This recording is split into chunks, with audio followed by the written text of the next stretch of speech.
Well, you're wondering why I'm on a YouTube page that says the Constitution. Wake up, people.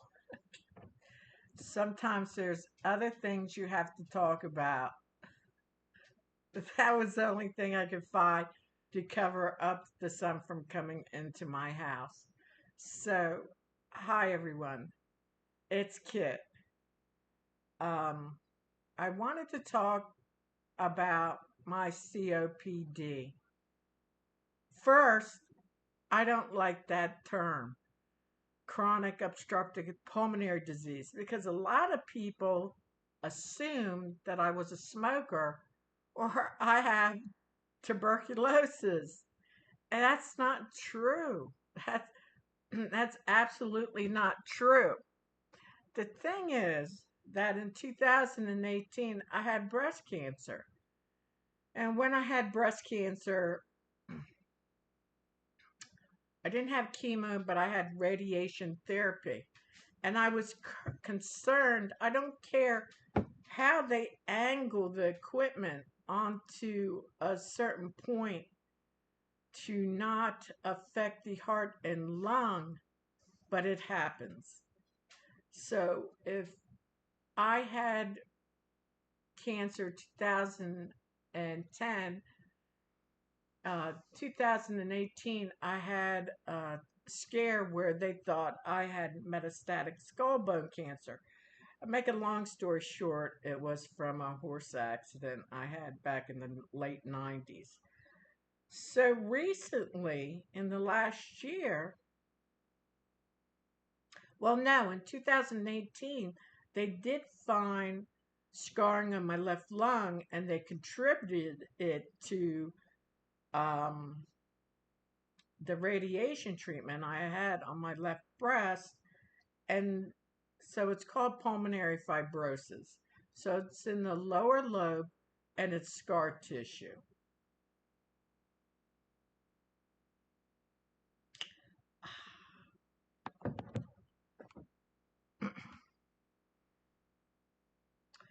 So, on top of that, I am hypersensitive to chemicals. In fact, my mother was, my siblings, my nieces, my nephews, even grandnephews and grandnieces are all hypersensitive and have allergies and asthma. Trying to get comfortable here in the chair.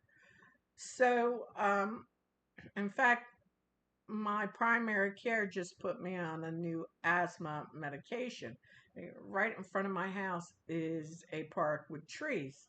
So there's a high level of tree pollen and grass. Well, about 2 months ago, I went to the ER because my stomach was bothering me and I didn't know what the fluttering was.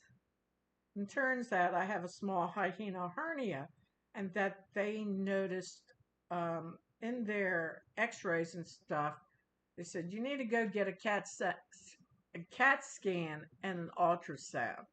So I eventually did that, and goodness sakes, I have a nodule in each lung.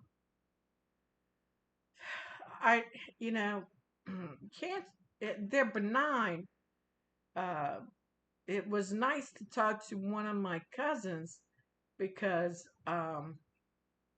well, my aunt, she was a smoker, she drank beer, she had breast cancer, it went into remission, and then it came back, and she eventually died. My cousin, she was a smoker and a beer drinker too. And and she did tell me she had breast cancer and that when I told her about the nodules, she said they're keeping an eye out on 9 nodules in her lungs. I thought, oh my God, you know, life is life. Things are going to happen. What I don't like is that oncology still use radiation therapy, and I find that very barbaric. I honestly do. Because when I was going in for radiation treatments back in 2010, there was a nun that went before me. And one day she didn't show up and she was in the hospital because, it affected her heart, right over her heart.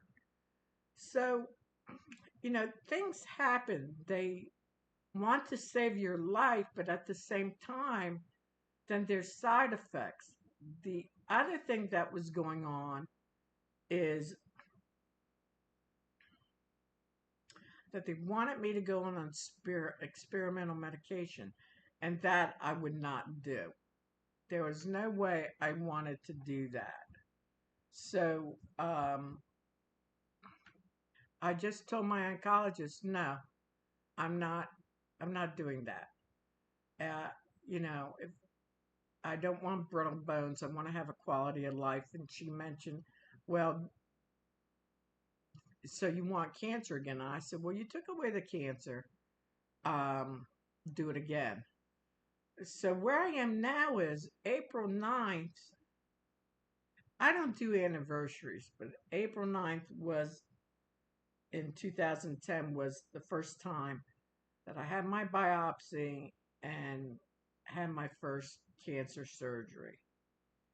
And then it had spread outside the milk ducts, and I had to go back, had a lymph node removed, and I, I didn't want a mastectomy.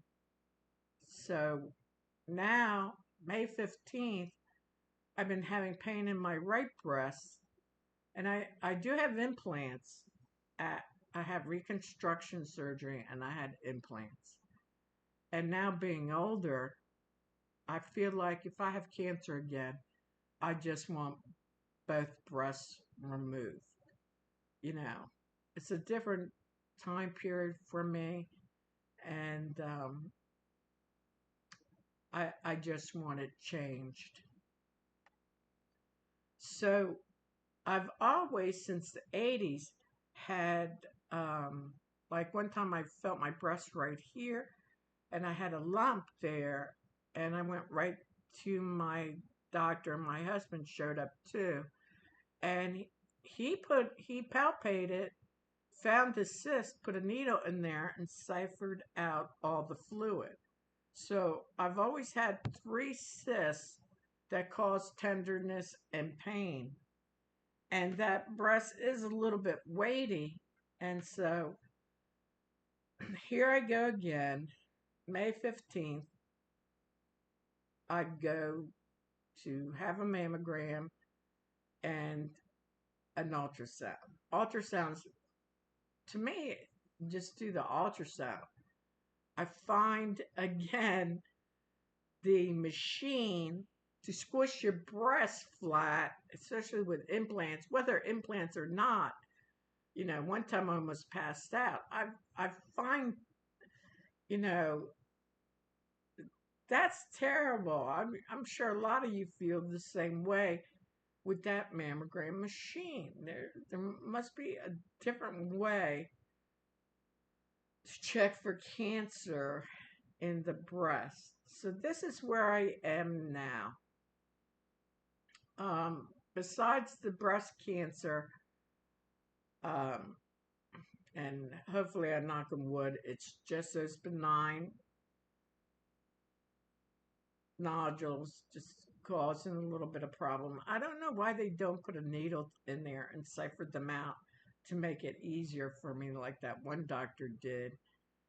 I did call oncology and they said, if you have any problems, your primary care physician will refer you back over to oncology. And my oncologist, she was old at the time that I was seeing her. And so it would be somebody different. You know, I have a lot of thoughts. We try to save lives. Eventually, we're going to die from something.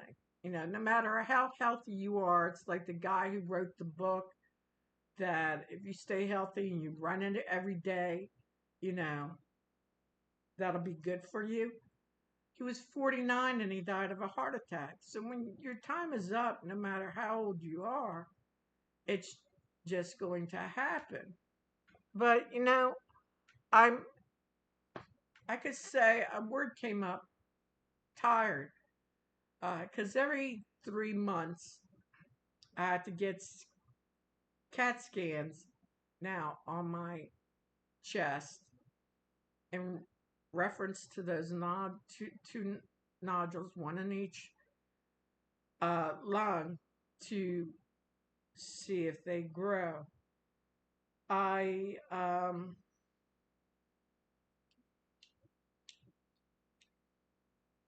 took care of my father with my siblings for 9 years. He had colon cancer, had surgery, and the surgeon was going to let him go and not do any more scans until a year later. And then he said, "Wait a minute, let me do a scan." And they did a scan and found three cancer tumors in his right lung. And he was on a medication that was experimental at the time, and his insurance paid for it, $4,000 a month for that medication. I mean, he lived for 9 years. They thought that was a miracle. 9 years, because most of the time, when you're diagnosed with lung cancer, like one newsman was diagnosed. Next thing we knew, and within 3 months, he was dead. And so when I heard about the nodules and then called my cousin in Florida, well, she gave me a little bit of hope because she has 9 benign nodules, and they have to be a certain size before they do medication or whatever. Whatever is surgery, but like my dad, I always wondered why didn't they just do surgery? It's because, look, if he had colon cancer and then when the colon cancer was removed, there's dormant cancer cells in your body that, oh, we're not there anymore. And they wake up in another location. So, I mean, it was good that my siblings and I all sat down and I said, well, I'll come up on a Friday for dad and I'll leave on a Monday. So I'll have the weekend shift. But every time I showed up after my sisters were taking care of him during the week, and look, he wasn't bedridden. He would drive to a shopping center and walk around and meet people. And he had his water bottle with him. And I got him some rainforest herbs to put in his water that were supposed to help with the cancer. And I get there after a 3 hour drive and go, I guess, and then I'd look at the dust on the floor and I go, I have to do some. So after 3 hours, so I'm cleaning his house. I drive over to the shopping center that was there when we were kids, and I find him talking to the ladies and say, I couldn't call him dad. I call him by his first name and all that. But what's sad is, he was a World War II vet. He saw a lot. And the time came when his oncologist said, there's no more that I can do for you. And I was sitting in the living room and he was in his recliner. This is a cover and it needs to be thrown out and I need to put a new cover on. This is his recliner.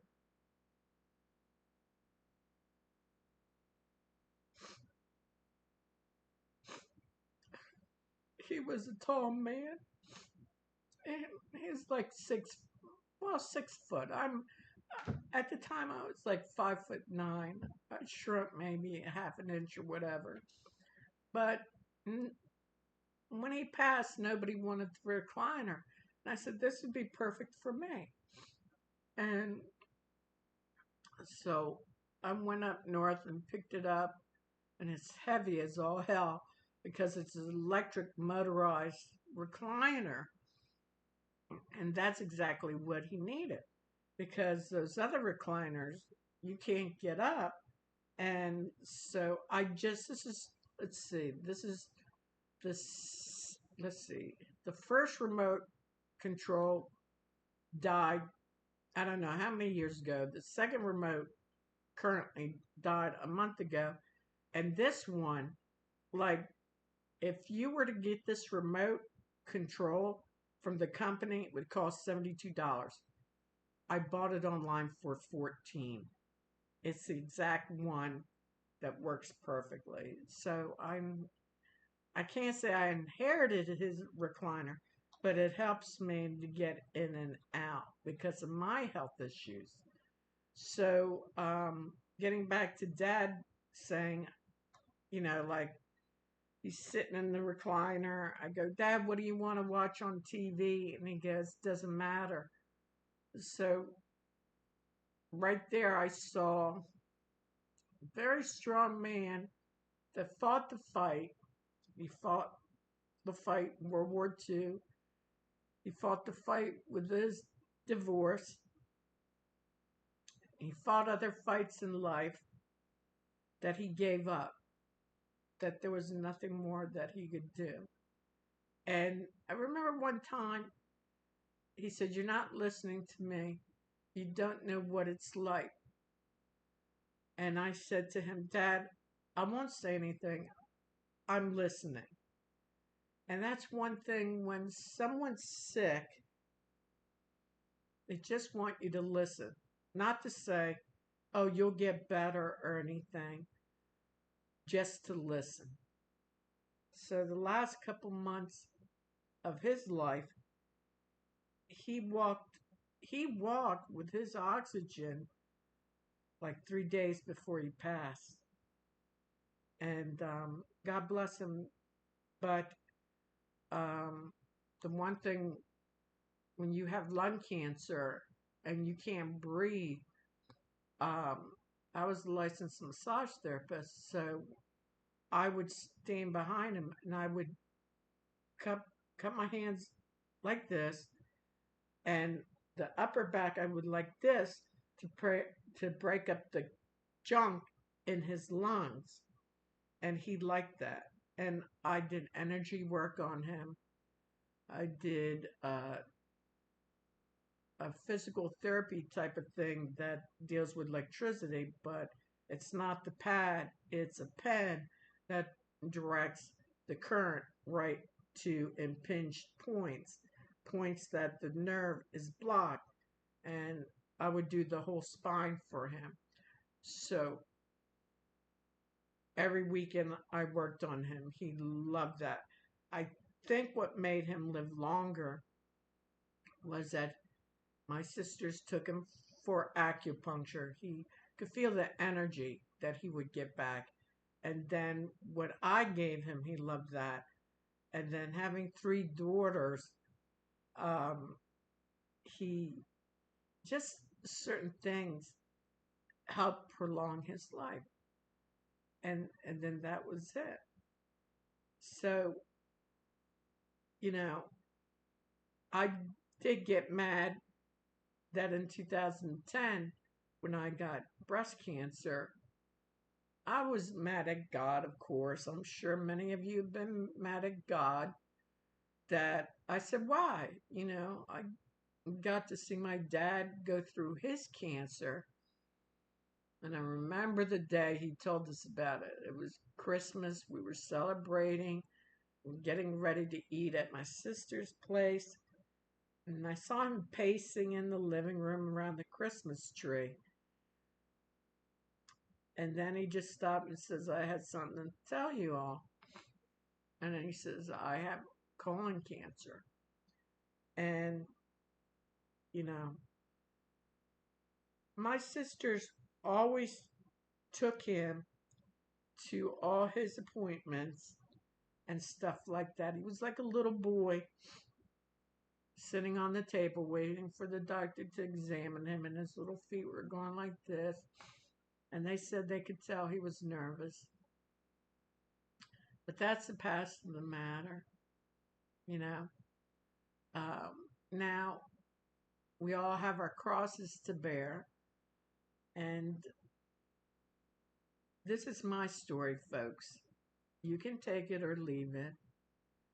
I know there's a God, and I know that flesh dies and the consciousness and the mind um, transcend into another realm. I I know that as a fact. I drowned when I was 17, and my soul spirit left my flesh when I was drowning in the ocean, and a booming voice talked me. So I know that whatever I'm going to die from, that I'll still be alive in this pure thought in a better place. So I just wanted to share that with you. If you have comments about what you're going through, if you have anything that, you know, um, if you're just starting to go through breast cancer and you're scared and you don't know the steps, or you need any type of help, I'm here on my channel to just come over to Constitution. Hey, people, wake up, and I'll answer some of your questions that I know. Or if you're going for a certain exam or equipment you know nothing about, um, I can, help you with that too. I'm just sharing my story, and it's always in the front of my head that am I going to have metastatic cancer again? And if things bother you, you can get yourself a dog. Here you go. Come here. Come here. Come here. Come here. Come on. Come on over here. You can get yourself a nice little dog because she's a good companion. Dogs are very therapeutic. Sadie girl. Here's Sadie girl. She's Sadie girl. Hi, Sadie girl. Are you a good girl? You a good companion? Seriously, you know, you're a good girl. Talking about your grandfather who passed. He passed in 2005. I got her about a year and a half ago. She was adopted. The owner had too many dogs, and I told her I didn't have the money to give to her, and she gave me Sadie free. Free means you still have to buy dog food and take them to the vets and take care of them. Right, Sadie girl? She's a good girl. The only thing is, she doesn't play with toys or chew toys. She, if I'll show you what she's doing now. She's licking me. All right, folks. I hope you have a blessed day. You know, if other things are going on with you and you need to bear your soul a little bit on my channel, that's fine. You know, I will continue talking about um, the economy and stuff like that. But my family doctor was right. There's so much propaganda and lies on the internet and on the news and on social media that she said you have to stop that. But I'm a writer, and even with all my health issues, I can still talk and talk about things. So you'll hear from me again. Stay blessed. Some people don't believe in prayers or God or Jesus, but that's their thing in this life. You know, I can't argue with that. I'm getting a tongue licking from this dog. All right. I'll talk to you again. Bye bye.